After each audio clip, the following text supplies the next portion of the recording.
दोस्तों नमस्ते। दोस्तों, आज का टॉपिक का विषय ये है कि मन को स्वस्थ कैसे रखा जा सकता है। आप मन को स्वस्थ कैसे रख सकते हैं। मन को स्वस्थ रखने का मतलब क्या है कि इसका मतलब क्या है, आपका मन में कोई समस्या है, कोई बीमारी है, आपका मन कमज़ोर हो गया है और मन को स्वस्थ रखने की ज़रूरत क्यों पड़ती है। शरीर को स्वस्थ रखने की ज़रूरत क्यों पड़ती है। जैसे मान लीजिए, अगर आपको फिजिकल जॉब करना है, किसी रेस को निकालना, दौड़ को निकालना है, 8 घंटे मजदूरी करनी है, तो जब तक आपकी शरीर स्वस्थ नहीं रहेगी तब तक आप दौड़ को नहीं निकाल पाएंगे, आप 8 घंटे मजदूरी नहीं कर पाएंगे। उसी तरह से अगर आपको मेंटल जॉब करना है, तो अगर मान लो 2-3 घंटे मेंटल जॉब करना है, 5-6 घंटे मेंटल जॉब करना है, जैसे किसी कंपटीशन को निकालना है, बड़े एग्ज़ाम को क्रैक करना है, कुछ चीज़ लिखना है, थीसिस लिखना है, तो आप जब तक आपका मन स्वस्थ नहीं रहेगा तब तक आप नहीं लिख पाएंगे, बड़े एग्ज़ाम को क्रैक नहीं कर पाएंगे, थीसिस नहीं लिख पाएंगे। तो समस्या आई क्यों? आपका मन किस रोग से पीड़ित है? क्या आपके मन को पीलिया हो गया है क्या? क्या आपके मन को बुखार हो गया है क्या? क्या आपके मन को कोई इन्फेक्शन हो गया है क्या? ये सब आपके मन को नहीं हुआ है, ये शरीर को होता है। जैसे शरीर कमज़ोर होती है तो मान लीजिए पीलिया होता है, बुखार आता है, इन्फेक्शन होता है। लेकिन मन में जो होता है ये सब नहीं आता है। मन का अस्वस्थ का मतलब हुआ कि आपके मन में क्या है, आपके घबराहट हो रही है, आपका मन कमज़ोर हो गया है, आपके मन में डर पैदा हो गई, आपके मन में अवसाद आ गया है, आपके मन में बेचैनी हो आ गई है। तो ये क्या है, ये मन के रोग हैं। यानी कि आपका मन जो है किसी समस्या से पीड़ित हो गया है। तो उसको स्वस्थ कैसे रखा जाएगा। जैसे शरीर को स्वस्थ रखने के लिए क्या है, आपको अच्छा भोजन की ज़रूरत पड़ेगी, न्यूट्रिएंट्स की ज़रूरत पड़ेगी, आपको प्रैक्टिस करना पड़ेगा, योगा करना पड़ेगा, तो आपको शरीर स्वस्थ स्वस्थ करनी पड़ेगी, तब जाके आपकी शरीर स्वस्थ रहेगी। लेकिन शरीर को स्वस्थ रखने के लिए आपको पैसे की ज़रूरत पड़ेगी। जब तक आपको पैसे नहीं रहेंगे तब तक आप अपने शरीर को स्वस्थ नहीं कर पाएंगे। जैसे आपको दूध लेना है, फल फ्रूट खरीदना है, अच्छा भोजन लेना है, तो पैसा रहेगा तभी ना आप खरीद पाएंगे। अगर पैसा नहीं रहेगा तो आप नहीं खरीद पाएंगे। जब नहीं खरीद पाएंगे तो आपकी शरीर स्वस्थ नहीं रह पाएगी। आप एग्ज़ाम को रेस को नहीं पा रेस को पास नहीं कर पाए, यानी कि दौड़ नहीं निकाल पाएंगे, फिजिकल वर्क नहीं कर पाएंगे। लेकिन अगर आपके मन को स्वस्थ करना है तो क्या पैसे की ज़रूरत पड़ेगी? तो हमारे हिसाब से अगर आपको मन को स्वस्थ करना है तो पैसे की उतनी ज़रूरत नहीं पड़ेगी।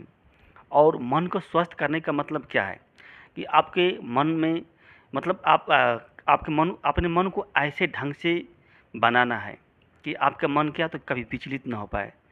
जैसे मान लीजिए, आपका मन मजबूत कैसे होगा, आपका मन स्वस्थ कैसे होगा। जैसे किसी व्यक्ति की, जो महान व्यक्ति हैं, उनकी जीवनी लिया कर पढ़ेंगे तो इससे क्या आपके मन में क्या होता है, मजबूत होता है, आपके अंदर क्या कॉन्फिडेंस आता है। जैसे मोटिवेशनल वीडियो देखेंगे तो ये भी क्या, इससे इससे भी क्या मन स्वस्थ हो जाता है।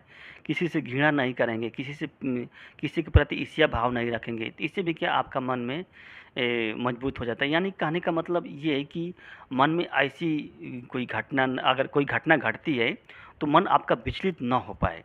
आपको मन को ऐसे ढंग से डेवलप करना है कि आपका मन में हमेशा शांति बने, आपका मन अशांत ना हो पाए, आपके मन में घबराहट ना हो, बेचैनी ना हो। हाँ, इस तरह करना है आपको। तो ये कैसे हो गए, देखिए इसके लिए क्या आपको तो वहीं बताया ना कि आप अपने बारे में लिख भी सकते हैं, आप बड़ा काम के बारे में सोच सकते हैं, आप रिस्क लेने के लिए अपने अंदर इम्यूनिटी को डेवलप कर सकते हैं।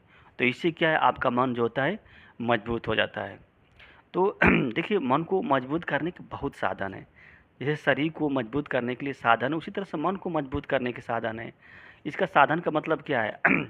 देखिए, आप अपने शरीर में क्या ले रहे हैं, क्या नहीं ले रहे हैं, सामने वाला व्यक्ति क्या देख लेगा। जैसे जैसे मान लो आप क्या है, होटल में क्या है, समोसा खा रहे हैं, पकौड़ा खा रहे हैं, भोजन खा रहे हैं, तो सामने वाला व्यक्ति आपको देख लेगा कि आप क्या खा रहे हैं। लेकिन अगर आप मन में क्या ले रहे हैं, आपके मन में कौन सी विचार आ रहा है, ये तो दूसरा कोई व्यक्ति देख नहीं पाएगा। जैसे आपके पेरेंट हैं, आपके पेरेंट्स आपको अच्छा भोजन दे रहे हैं, अच्छा खिला रहे हैं खाना, तो पेरेंट्स को समझ में तो आ रहा है कि ये भोजन हमारे बच्चे को स्वस्थ करेगा। लेकिन अगर आपके मन में वो कौन सा विचार आ रहा है, गंदा विचार आ रहा है, नेगेटिव विचार आ रहा है, डरावनी विचार आ रहा है, तो आपके पेरेंट तो देख नहीं पाएँगे, सिर्फ़ आप देखेंगे। और वो विचार जब आपके मन में आता है तो आप डिस्टर्ब हो जाते हैं, आप उदास हो जाते हैं। तो पेरेंट्स सोचते हैं कि यार इसको तो मैं अच्छा भोजन दे रहा हूँ, फिर ये क्यों नहीं इसका हमेशा उदास रहता है, ये शरीर इसकी सक्रिय क्यों नहीं रहती है। तो देखिए ये विशेषता आपकी है। आप जानते हैं कि हमारे मन में कौन सा विचार आ रहा है। देखिए आप कुछ भी करेंगे, शरीर के अंदर आपको कुछ भी लेंगे तो सामने वाला व्यक्ति देख लेगा, यानी कि शरीर में कोई प्रॉब्लम आ गई तो कोई डॉक्टर आपका इसका इलाज कर सकता है। डॉक्टर उसको बता सकता है कि शरीर में ये प्रॉब्लम है। लेकिन अगर आपके मन में कोई प्रॉब्लम आ गई, कोई समस्या आ गई, तो उसका कौन इलाज कर सकता है? क्या कोई मतलब टॉनिक है जो आपके मन के इलाज को, आपके मन को, रोग को दूर कर देगी? कोई टॉनिक नहीं। क्या कोई दवा है? कोई दवा नहीं है आपके मन के रोग को ठीक दूर कर देगी। सिर्फ ओनली और केवल अपने मन के डॉक्टर आप ही हैं। क्योंकि आप जानते हैं कि हमारे मन में कौन से विचार आ रहे हैं, कौन सी आइडिया आ रही है, कौन सी समस्या आ रही है, कौन सा दूसरा व्यक्ति नहीं जान रहा है। तो फिर जब दूसरा व्यक्ति नहीं जानेगा तो वो फिर कैसे वो दवा कर सकता है? आपके शरीर का बीपी है उसको माप को बता सकता है। लेकिन अगर आपके मन में तनाव आ गया, आपका मन दुखी हो गया, तो उसका तो कोई अभी तक यंत्र नहीं बना है, कोई मशीन नहीं बनी है जो ये बता दे कि आपका तनाव का लेवल कितना है। तो मन को मजबूत करने का, स्वस्थ करने का सिर्फ आप ही कर सकते हैं। और अच्छी सी किताब लेकर आकर पढ़िए, अच्छे लोगों से मिलिए, अच्छे विचार रखिए, ऊंचे सपने रखिए। कोई व्यक्ति अगर मान लो कुछ बोल देता है तो घबराइए मत। ये सब क्या है? मन को स्वस्थ रखने के विचार हैं। दोस्तों फिर मिलते हैं नए वीडियो में नई उमंग से। धन्यवाद।